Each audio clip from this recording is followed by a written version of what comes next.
안녕하십니까. 공병호 TV의 공병호입니다. 야권 일각에서는 정권 교체가 이미 이루어졌다라고 낙관하는 그런 분위기가 있는 모양입니다.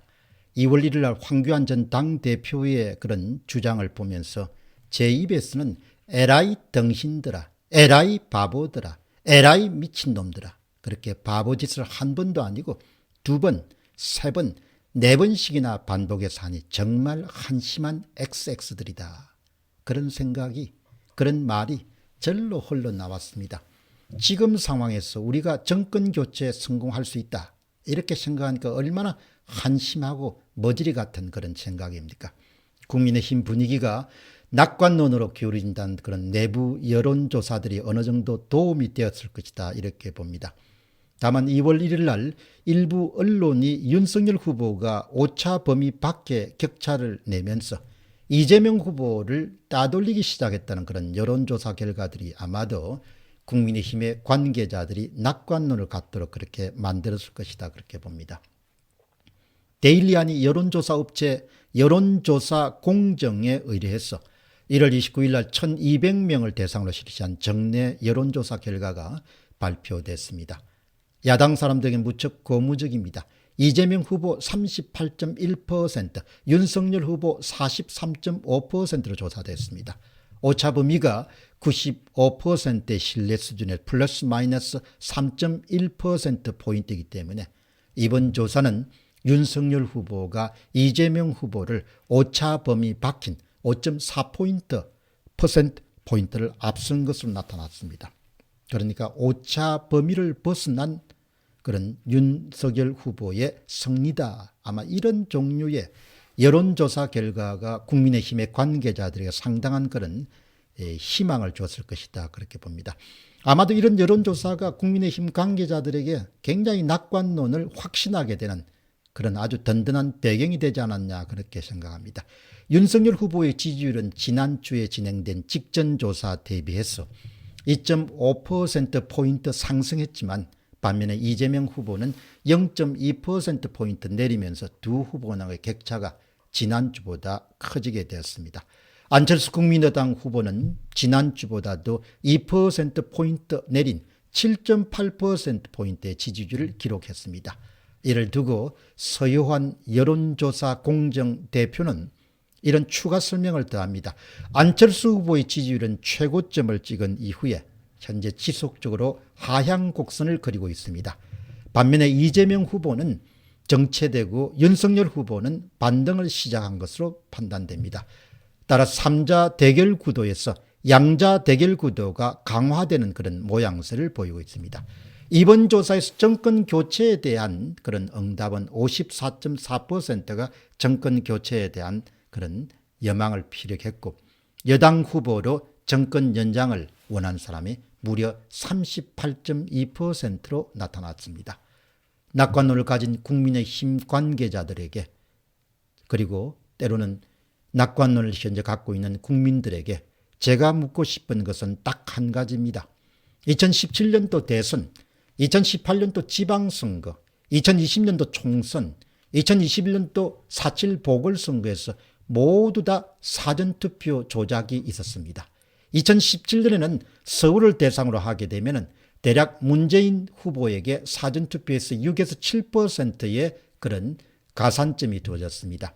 그리고 그것이 점점 더 심해져서 2020년도 총선의 경우는 평균적으로 전국에서 11% 플러스 알파의 가산점이, 그야말로 조작점이 더불어민주당 후보들에게 가해졌습니다. 심지어는 오세훈 후보가 단일화를 통해서 승리한 보궐선거에서도 사전투표에 상당한 조작이 있었습니다. 박영선 후보는 당일 투표에서 424개 동에서 불과 5개 동 1.2%만의 승리를 거뒀습니다. 그러나 사전투표에서 박영선 후보는 무려 44.8%의 승리를 거두게 됩니다. 거의 절반 가까운 동에서 승리를 거두게 됩니다. 그들은 지속적으로 사전투표에서 조작을 했습니다. 그러나 오세훈 후보의 승리는 당일 투표에서 너무나 큰 격차가 벌어지기 때문에 그야말로 역부족으로 오세훈 시장이 승리를 하게 된 겁니다. 이런데도 불구하고 국민의힘은 우리나라 선거에 문제가 없다, 4.15 총선에 문제가 없다, 사전투표에 문제가 없다는 주장을 반복해서 지금까지 해오고 있는 실정입니다. 이런 정신 나간 야당이 세상에 도대체 어디에 있겠습니까? 국민들이 지원해준 표를 지키지도 못하는 이런 덩신 같은 야당이 세상 천지에 어디에 있겠습니까?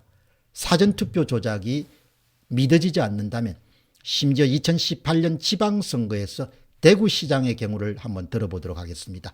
당일 투표에서 미래통합당의 권영진 후보가 무려 60.35%로 승리했습니다. 더불어민주당 임대윤 씨는 39.35%에 지나지 않았습니다. 그러나 사전투표를 보면 놀라운 일이 벌어지게 됩니다. 미래통합당의 권영진 후보는 무려 사전투표에서 49.60%로 뚝 떨어지게 됩니다. 득표율이. 그러나 더불어민주당의 임대윤 후보는 39.35%의 당일 투표 득표율에서 50.40%로 그냥 수직 상승을 하게 됩니다. 엄청나게 대구시장 선거에서도 2018년 지방선거에서 조작이 있었던 겁니다.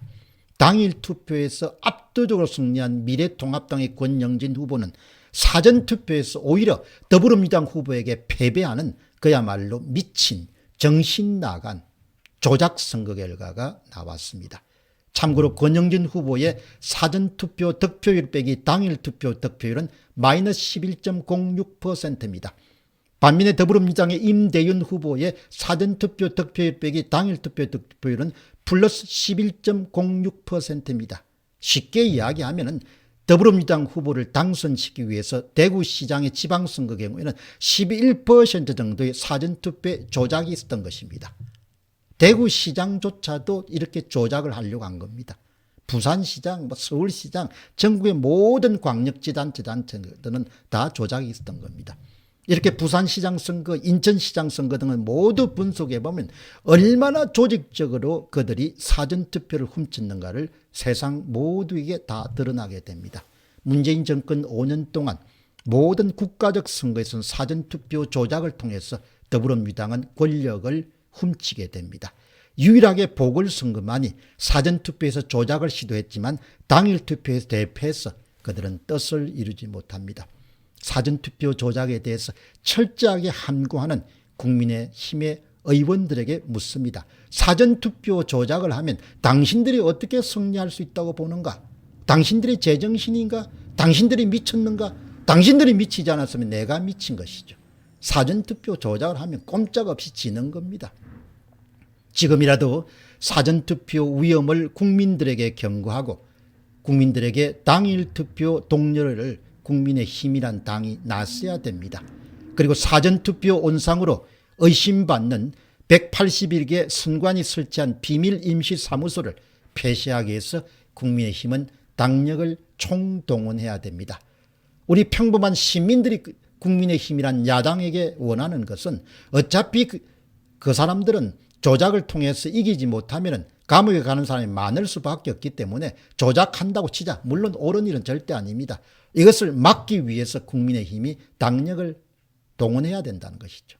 그렇지 않고 네 알겠습니다. 네 알겠습니다. 이렇게 순한 양과 같이 머저리같이 바보같이 병신같이 덩신같이 그렇게 국민의힘이 국민들이 어렵게 던진 표를 도둑질 당하는 것을 방치하고 무관심하게 하고 침묵하는 것은 있을 수 없는 일입니다.